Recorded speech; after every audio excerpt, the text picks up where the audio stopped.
AP liquor scam లో మరిన్ని సంచలన విషయాలు ఇప్పుడు వెలుగులోకి వస్తున్నట్టుగా కనిపిస్తున్నాయి. లిక్కర్ ముడుపులు అందుకున్న ముఖ్య నేత అయిన వ్యక్తి జాంబియాలో పెట్టుబడులు పెట్టినట్టుగా ప్రచారం సాగుతోంది. డొల్ల కంపెనీస్ హవాలా ద్వారా 400 కోట్ల మేర తరలించిన విషయం ఇటు సెట్ దర్యాప్తులో వెలుగులో వచ్చిన సమాచారం మనందరికీ తెలిసిందే. మైనింగ్, రాగి వెలికితీత, ఇక ఆహార శుద్ధిలో పెట్టుబడులు పెట్టడంతో పాటు మరికొంత మొత్తాన్ని కూడా దుబాయ్, యూకే, అమెరికాకు తరలించిన విషయాన్ని గుర్తించినట్టుగా సమాచారం.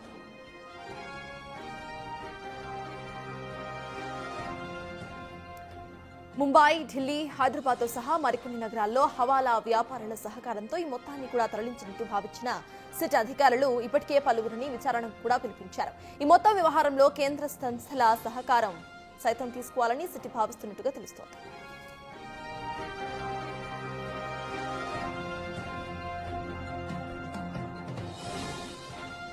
ఏపీ లిక్కర్ స్కామ్ లో మరిన్ని సంచలన విషయాలు ఇప్పుడు వెలుగులోకి వస్తున్నట్టుగా తెలుస్తున్నాయి. దీనికి సంబంధించిన పూర్తి అప్డేట్స్ మా ప్రతినిధి శివ అందించడానికి సిద్ధంగా ఉన్నారు.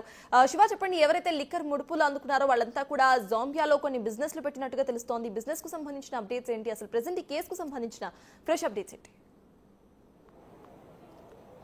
సత్తాజ్ మొత్తం మీద చూసుకుంటే కానీ లిక్కర్ కేసులో రోజుకు ఒక ఆసక్తికరమైన అంశం వెలుగులోకి వస్తుంది. జాంబియాకి సంబంధించి కూడా దేశంలో దాదాపుగా 400 కోట్ల రూపాయలకు సంబంధించిన సూట్ కేస్ కంపెనీలు ఆ దేశంలో పెట్టినట్లు కూడా తెలుస్తూ ఉంది. ఇక్కడ ఎవరైతే లిక్కర్ కేసులో కర్త కర్మ క్రియగా వ్యవహరించారో కసిరెడ్డి రాజశేఖర రెడ్డి కావచ్చు, చాణక్య కావచ్చు, అలాగే దిలీప్ కావచ్చు, ప్రస్తుతం ఎవరైతే బయటికి బెయిల్పై విడుదల ధనుంజయ రెడ్డి, కృష్ణమోహన్ రెడ్డి, బాలాజీ గోవింద కావచ్చు, ఈ ముగ్గురు కూడా హైదరాబాద్, బెంగళూరులో రియల్ ఎస్టేట్ వ్యాపారాలు కొనసాగించారు.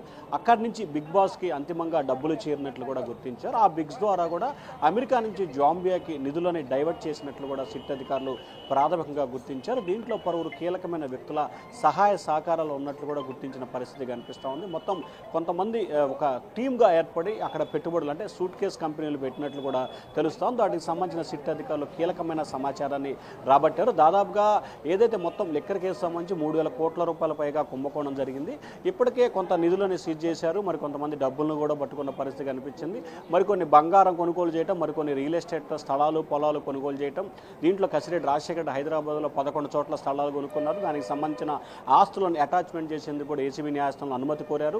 అలాగే బాలాజీ గోవిందప్ప బెంగళూరు, హైదరాబాద్లో రియల్ ఎస్టేట్ వ్యాపారానికి సంబంధించి కొనుగోలు చేసినట్లు, అలాగే ధనుంజయ రెడ్డి, కృష్ణమోహన్ రెడ్డి వీరికి సంబంధించి కూడా కొంత పెట్టుబడులు పెట్టినట్టు తెలుస్తుంది. కృష్ణమోహన్ రెడ్డి, ధనుంజయ రెడ్డి వీరి కుమారుల చేత బెంగళూరు, కలకత్తాలో కొన్ని వ్యాపార కార్యకలాపాలు కొనసాగించినట్లు కూడా గుర్తించారు. వీరి వద్ద నుంచి ధనుంజయ రెడ్డి, కృష్ణమోహన్ రెడ్డి, బాలాజీ గోవిందప్పల నుంచి కూడా నిధులని ఇక్కడి నుంచి కూడా మరొక వ్యక్తికి చేరవేశారు. ఆ వ్యక్తి జాంబియా దేశంలో పెట్టుబడులు పెట్టినట్లు గుర్తించారు. ఎవరు ఆ వ్యక్తి? ఈ ముగ్గురిని నగదుని ఎవరి ద్వారా ఎవరికి ఇచ్చారు, ఆయన అక్కడ ఎందుకు పెట్టుబడులు పెట్టారు, ఎవరి ద్వారా పెట్టారు అనే దానికి సంబంధించి కూడా సిట్టు కీలకమైన సమాచారాన్ని సేకరించే ప్రయత్నం చేస్తూ ఉంది. దాదాపుగా ఈ కేసుని ఏదైతే సిట్ అధికారులు ఇన్వెస్టిగేషన్ ప్రారంభించిన దగ్గర నుంచి కూడా పూర్తి స్థాయిలో కూడా బిగ్ బాస్ అని చెప్పి విస్తృతంగా ప్రచారం జరుగుతుంది. ఎవరు ఆ బిగ్ బాస్ అనే దానికి సంబంధించి కూడా 5 నెలలుగా విచారణ కొనసాగుతున్నప్పటికీ సిట్ అధికారులు ఆచూకీ కనిపెట్టడంలో విఫలమైనట్లు కూడా కనిపిస్తుంది. ఎందుకంటే వారే బిగ్ బాస్ అంటారు, కానీ వారే దాని ఆచూకీ ఎవరు ఆ బిగ్ బాస్ అనేది తేల్చిన పరిస్థితి ఎప్పటివరకు కూడా కనిపించట్లేదు. సో ఈ నేపథ్యంలోనే కొద్దిసేపు క్రితమే ఈ కేసులో ఎవరైతే నిందితులు ఉన్నారు, మొత్తం 12 మంది నిందితులను అరెస్ట్ చేశారు. దీంట్లో 4గురికి బెయిల్ మంజూరైంది.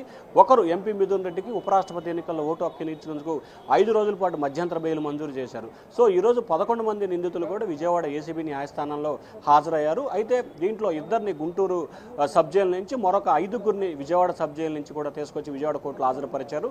మిగిలిన 4 ఏదైతే దిలీప్, కృష్ణమోహన్ రెడ్డి, ధనుంజయ రెడ్డి, బాలాజీ గోవిందప్ప ఈ 4గురికి కూడా బెయిల్ మంజూరైంది. కాబట్టి వారు కూడా ఈరోజు ఏసీబీ న్యాయస్థానంలో రిమాండ్ అంటే గడువు బెయిల్ ముడుతం కూడా విచారణకు హాజరయ్యారు. మరి రిమాండ్ని పొడిగించే అవకాశాలు స్పష్టంగా కనిపిస్తున్నాయి. దీంట్లో ఇప్పటికే చెవిరెడ్డి భాస్కర్ రెడ్డి కావచ్చు, చాణక్య కావచ్చు, వీరంతా కూడా ముందస్తు బెయిల్ పిటిషన్ దాఖలు చేశారు.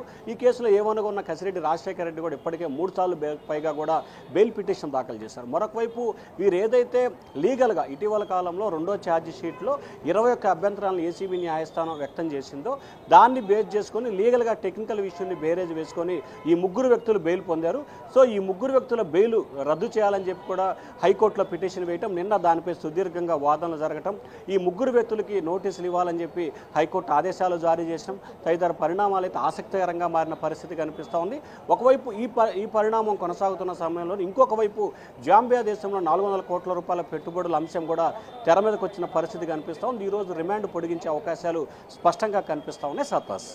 అయితే Shiva at the same time ఈ కేసుకు సంబంధించి సిట్ ఫర్దర్గా ఎటువంటి స్టెప్స్ తీసుకునే అవకాశం ఉందనుకోవాలి, ఎందుకంటే ఇటు ఎక్కువ మంది కూడా ఈ కేసులో ఇన్వాల్వ్ అయి ఉన్నట్టుగా కనిపిస్తోంది. సో నెక్స్ట్ సిట్ స్టెప్స్ ఎలా ఉండబోతున్నాయి? అంటే ఖచ్చితంగా ఇప్పటికే ఈ కేసుకు సంబంధించి 49 మంది నిందితులని సిట్ గుర్తించింది. దాంట్లో A4గా ఉన్న మిథున్ రెడ్డి కావచ్చు, అలాగే మిగిలిన 11 మంది నిందితులు A30, 31, 32, 34, 36, 37, 38 ఇట్లా చెవిరెడ్డి భాస్కర్ రెడ్డి, అలాగే నవీను, భాస్కర్ నాయుడు ఇట్లా మొత్తం ఒక్కొక్క నిందితులకు సంబంధించి కూడా అరెస్ట్ చేయడం, రిమాండ్కి పంపించడం, అలాగే వాడిని కస్టడీ తీసుకోవడం, విచారణ చేపట్టిన పరిస్థితి కనిపించింది.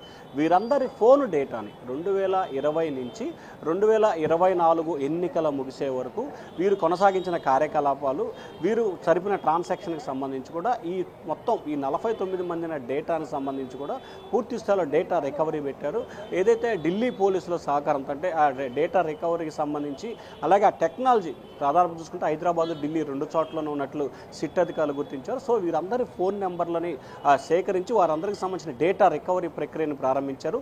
సో ఆ డేటా రికవరీ ప్రక్రియలో భాగంగానే బిగ్ బాస్ అనే పేరు తరచుగా వినిపించిన పరిస్థితి కనిపిస్తూ ఉంది. మొదటి ఛార్జ్ షీట్లో కూడా జగన్మోహన్ రెడ్డి పేరును అనేక సందర్భాల్లో సిట్ అధికారులు ఉపయోగించిన పరిస్థితి కనిపించింది. సో ఈ డేటా రికవరీ చేసిన తర్వాత దాంట్లో అంటే ఒక్కొక్క డేటా బయటకు వస్తుంది కాబట్టి డేటా వచ్చిన దాన్ని బేస్ చేసుకొని వివిధ దేశాల్లో దాదాపుగా 400 కోట్ల రూపాయల పైగా పెట్టుబడులు పెట్టినట్లు గుర్తించారు. ఇంకా డేటాని రికవరీ చేస్తున్న పరిస్థితి కనిపిస్తూ ఉంది. సో ఆ డేటా రికవరీ అయితే ఇంకా ఎవరెవరు పాత్రదారులు, ఎవరెవరు సూత్రధారులు అనే దానికి సంబంధించి స్పష్టత వచ్చే అవకాశం కనిపిస్తూ ఉంది. మరొక వైపు తాజాగా ఈ లిక్కర్ కేసు వ్యవహారానికి సంబంధించి, ట్రాన్స్పోర్ట్ వ్యవహారానికి సంబంధించి కూడా 11 మంది వైఎస్ఆర్సీపీ కీలకమైన నేతలు దీంట్లో నిందితులుగా అంటే దీంట్లో పాత్ర ఉన్నట్లు కూడా విజిలెన్స్ అధికారులు గుర్తించారు. ఆ విజిలెన్స్ సంబంధించిన విచారణ ప్రస్తుతం కొనసాగుతోంది. దాంట్లో కూడా మాజీ మంత్రి అంబటి రాంబాబు కావచ్చు, బొత్స సత్యనారాయణ కావచ్చు, అలాగే కారుమూరి నాగేశ్వరరావు కావచ్చు, ఇట్లా విజయనగరం జెడ్పీ చైర్మన్ మజ్జిగ శ్రీనివాసరావు లాంటి వ్యక్తుల పేర్లు తాజాగా తెర మీదకు వస్తున్న పరిస్థితి కనిపిస్తోంది. సో వారి పాత్ర ఎంతవరకు ఉంది, ఎంతవరకు ఆధారాలు ఉన్నాయి అనే దానికి సంబంధించి కూడా సిట్ అధికారులు లోతుగా దర్యాప్తు జరుపుతున్నారు. రానున్న వారం 10 రోజుల్లోనే అంటే ఈ నెల 15వ తేదీ నుంచి 20వ తేదీ లోపు 3వ ఛార్జ్ షీట్ను దాఖలు చేసేందుకు సిట్ అధికారులు ప్రయత్నిస్తున్నారు. ఆ ఛార్జ్ షీట్లో మరొక ఆసక్తికరమైన పలు అంశాలని ప్రస్తావించే అవకాశాలు కనిపిస్తున్నాయి. ఈ లోపలే మరికొన్ని అరెస్టులు జరిగే అవకాశం కూడా స్పష్టంగా కనిపిస్తా ఉంది. సత్తాస్. Yes, thank you, Shiva.